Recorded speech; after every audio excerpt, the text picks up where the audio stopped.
Good morning, Prokar. Good morning, Freddie. Thank you very much for giving time. For this is not an interview.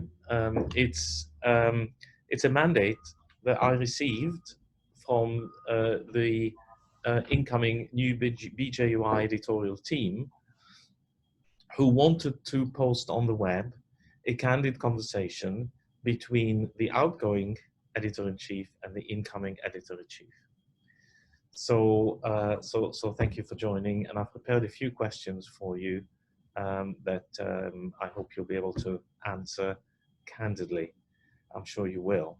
But before we start, I just want to say how privileged I feel to have been appointed as the new BJUI editor-in-chief.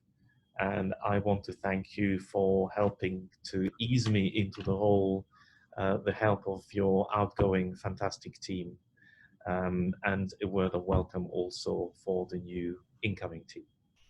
So thank you, and let's kick off.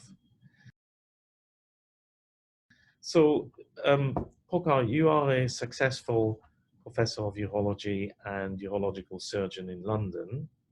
Tell me, why on earth did you become editor-in-chief of the BJUI, and how did it happen 8 years ago?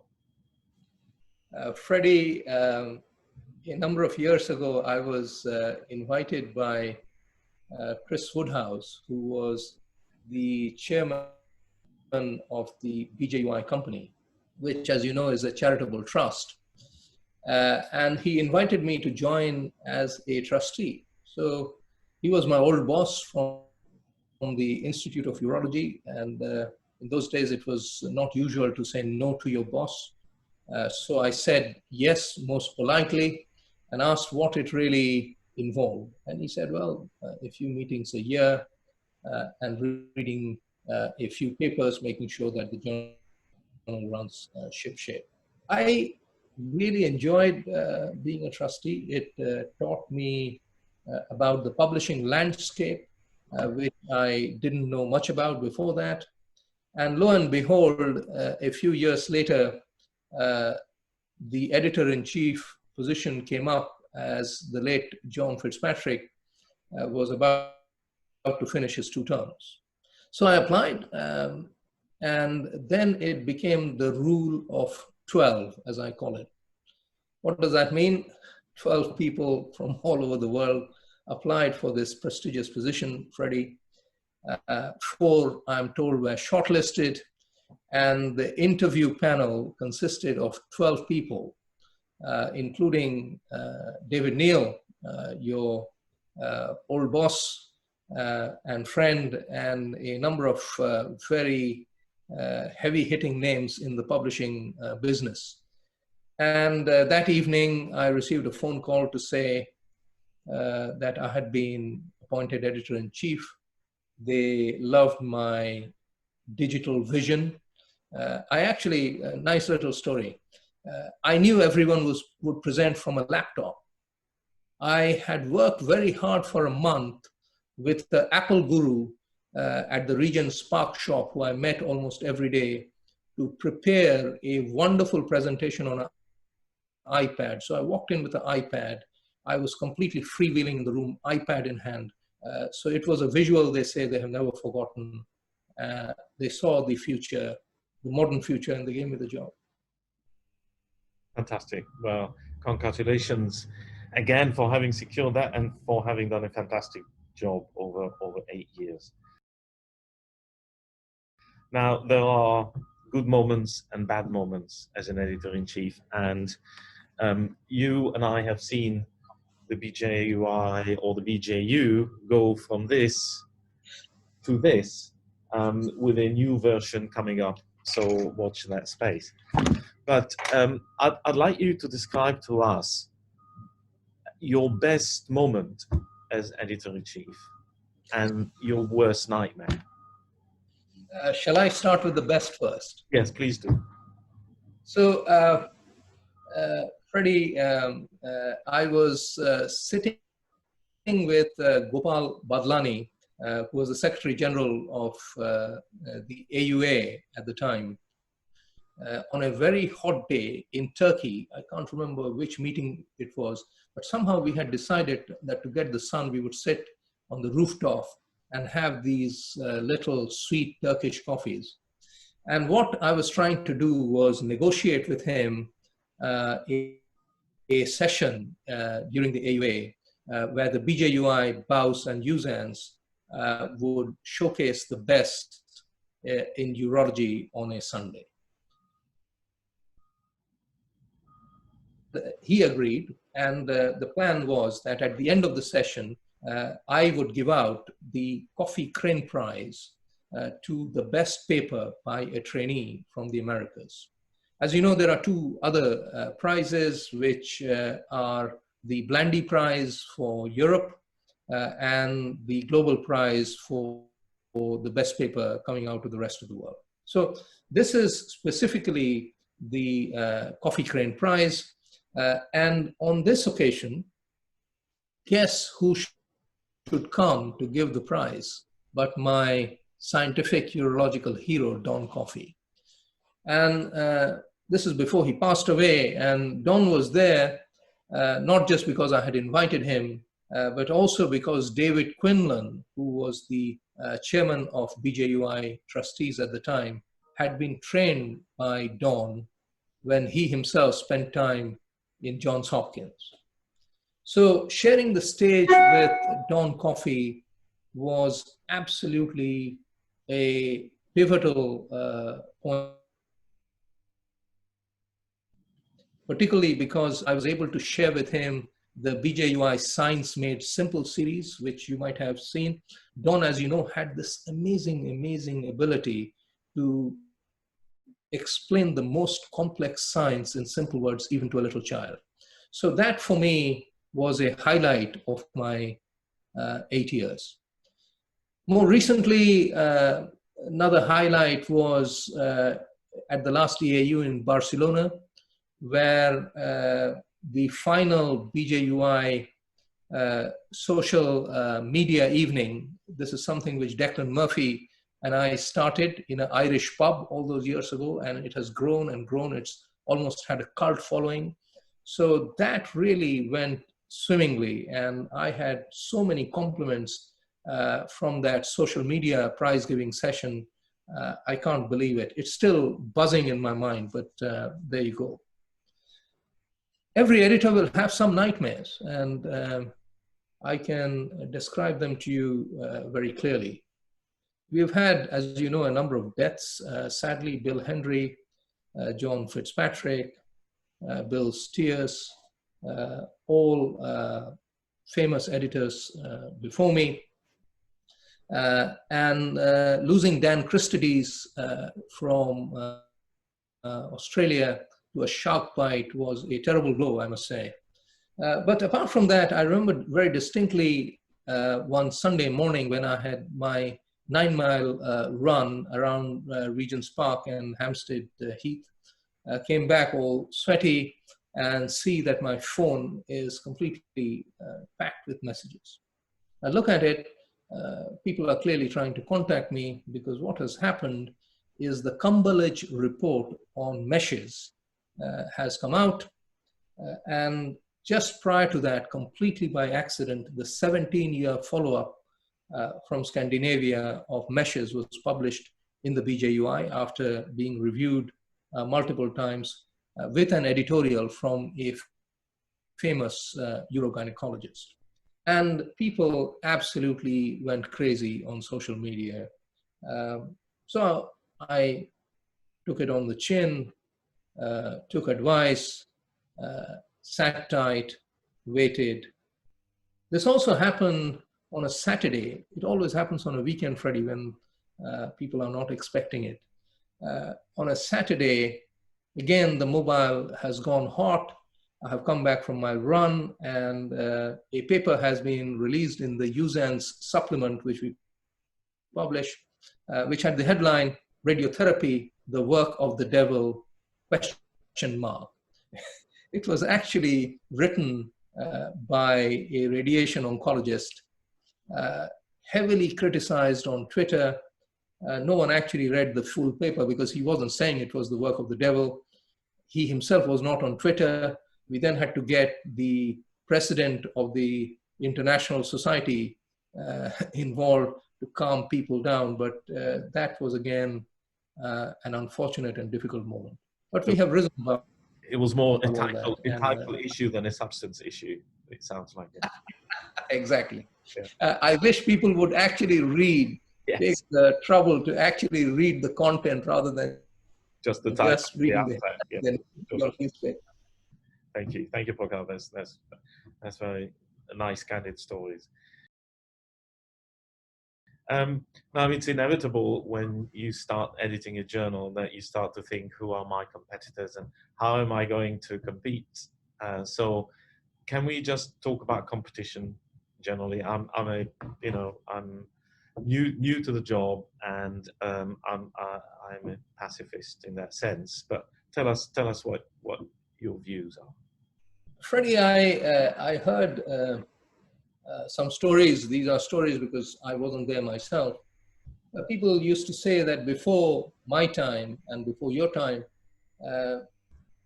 some of these editors of competing journals could not even bear to be seen in the same room. While I find that hard to believe, I think the one thing we have done amongst the 4 top journals in our field, which apart from us is, as you know, the Journal of Urology, European Urology, and the Gold Journal of Urology, is the ability to look beyond ourselves as individuals, get together and do that for the benefit of our authors and readers.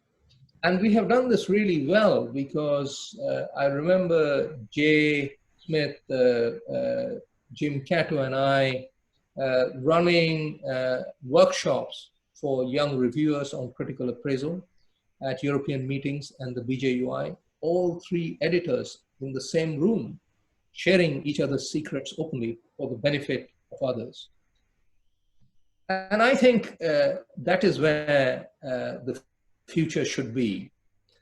If you actually look at competition in other ways, such as the impact factor, for example, it has become very obvious from our publisher and competitor analysis that one of the things that drives the impact factor is citation of guidelines. So a disadvantage for the BJUI is we don't have society guidelines, although we have relied on guideline of guidelines, for example, the NICE guidance and Cochrane reviews. But I think having society guidelines is certainly very helpful for the impact factor. The other way of measuring the impact, so to say, is altmetrics. It is becoming more and more popular.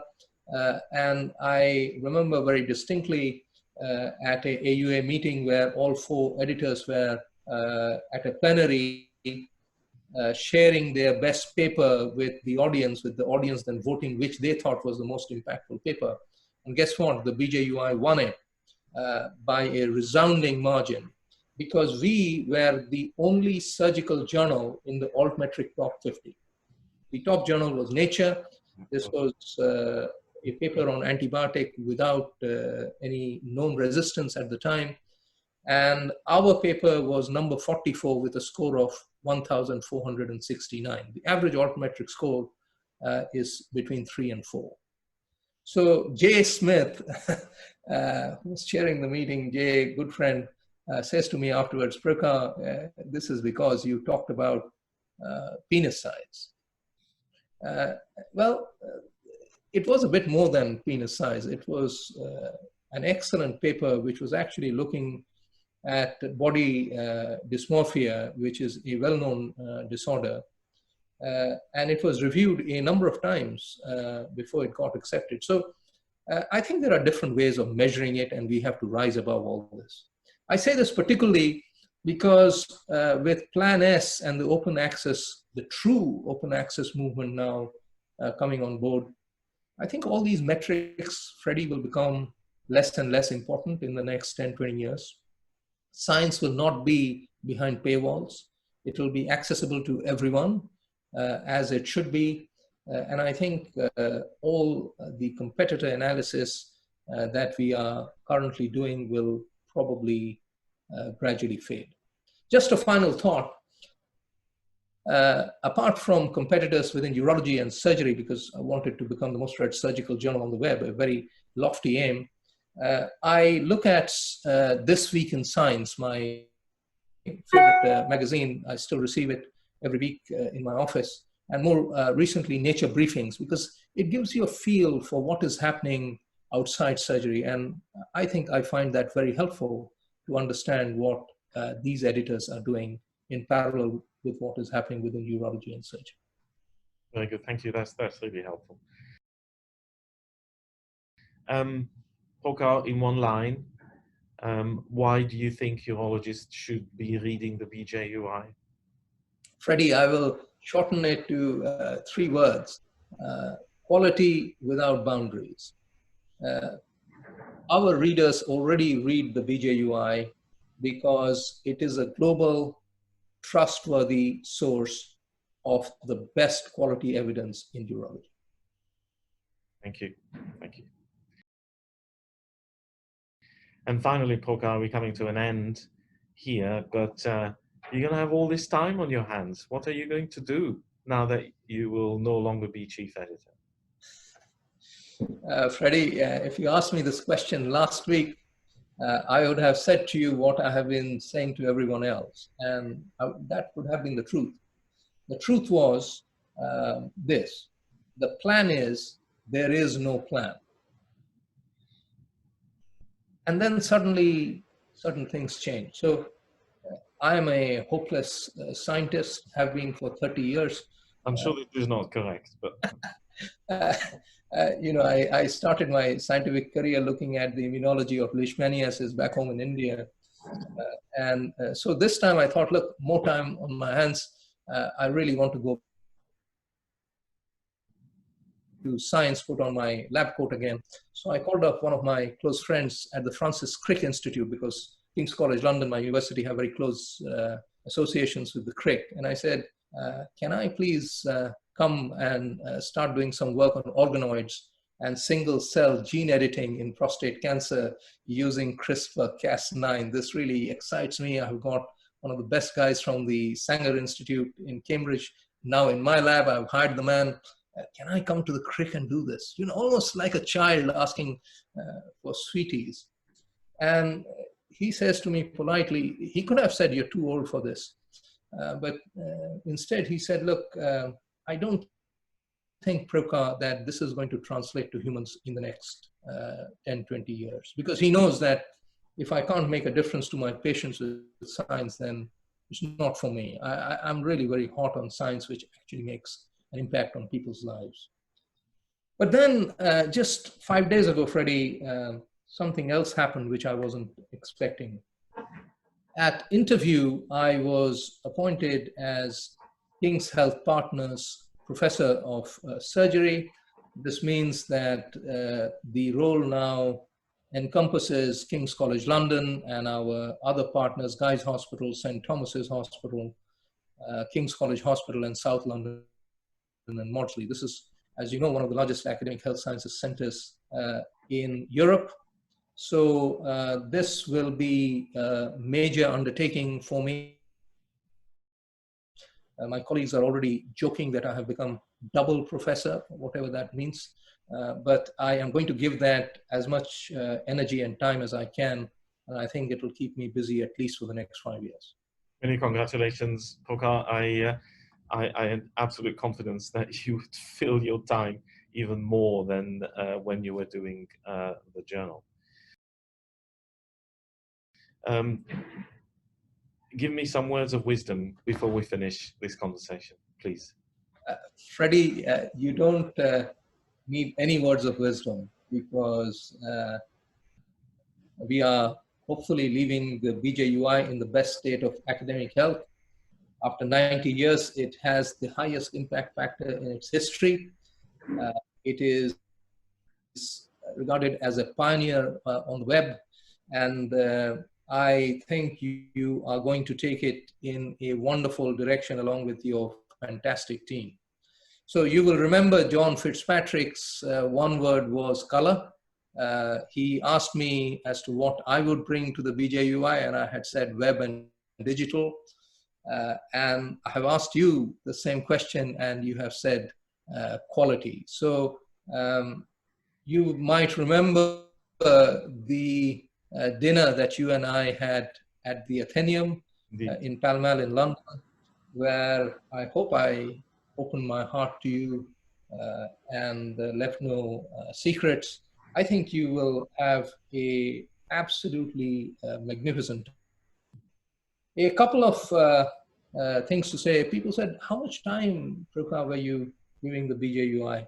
I can say with a hand on heart that for my entire 2 terms, almost every day, I did something for the BJUI on my iPad. Because on the web, it is so fickle, Freddie, that if you don't keep up with it, it's going to overtake you, whether you like it or not. So as we are, yes. Yeah, doing a little bit every day, I think, is a good idea.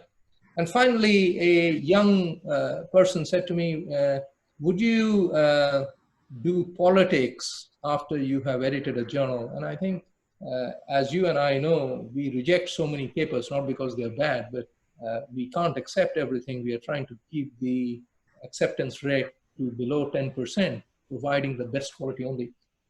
That means you reject a lot of papers, you reject a lot of papers from friends, and it is unlikely that if you and I went for the presidency of an organization, a surgical organization, anyone would vote for us because we have in some way or even smilingly perhaps offended them by rejecting their best piece of work.